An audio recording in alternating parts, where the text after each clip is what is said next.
আজকে আপনাদেরকে প্রথমে কড়াই বসাই দিয়ে তেল দিয়ে দিলাম।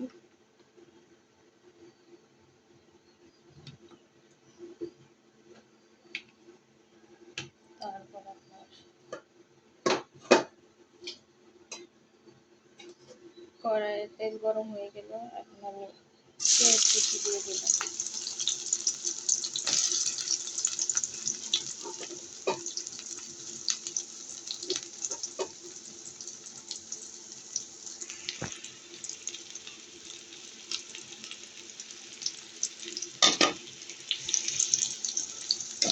ভালোভাবে ভেজে নেব।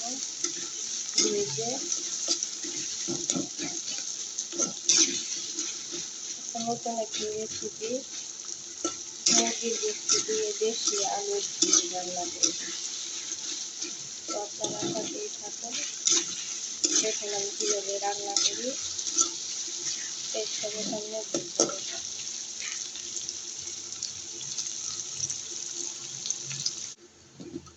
আমার পেস্টটা ভাজা হয়ে গেছে। এখন আমি এটার মধ্যে দারচিনি, এলাচি, তেজপাতা সব কিছু দিয়ে দিব।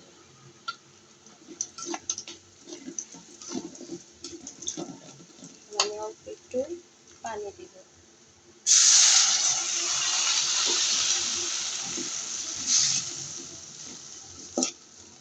এখন এর মধ্যে এক এক করে হলুদের গুঁড়ো, মরিচের গুঁড়ো। প্রথমে মরিচের গুঁড়ো দিব।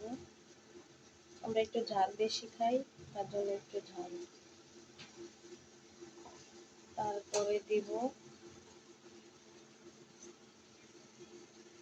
হলুদের গুঁড়া পরিমাণ মতো।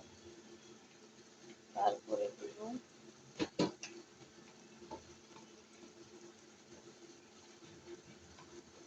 লবণ।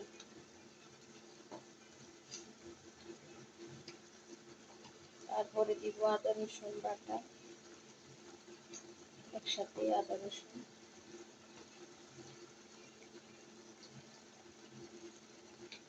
তারপরে দিব ধনের গুঁড়া,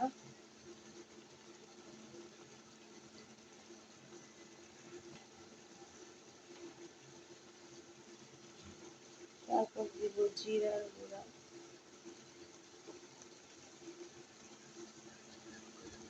তারপর মশলাটা ভালোভাবে নাড়াবো।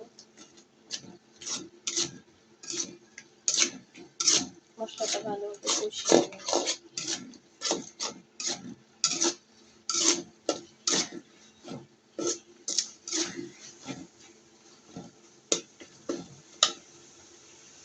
আর অল্প একটু পানি দিব, যাতে মশলাটা ভালোভাবে কষানো হয়।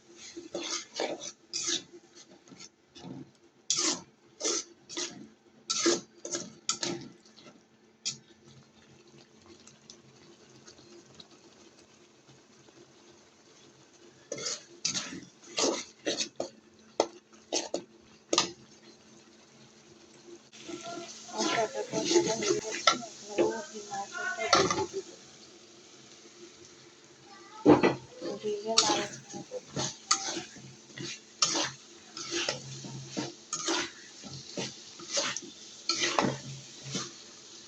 নাড়াচাড়া করে এর মধ্যে একটু পানি দিয়ে ভালো করে কষিয়ে কষাবো।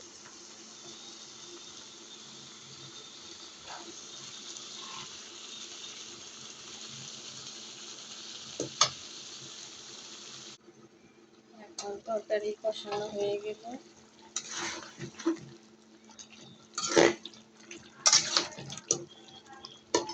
এখন এর মধ্যে দেশি ছোট ছোট আলু, দেশি আলু, এটা আমি দিয়ে দিব।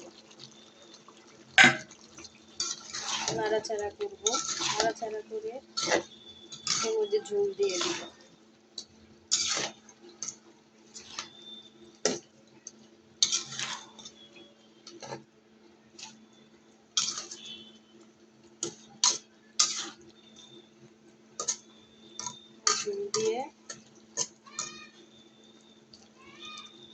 ঝোল দিয়ে দিব।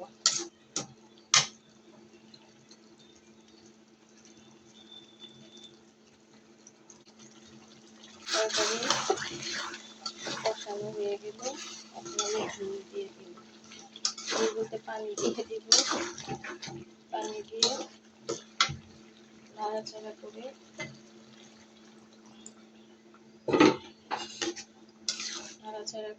এখন ঢেকে দিব।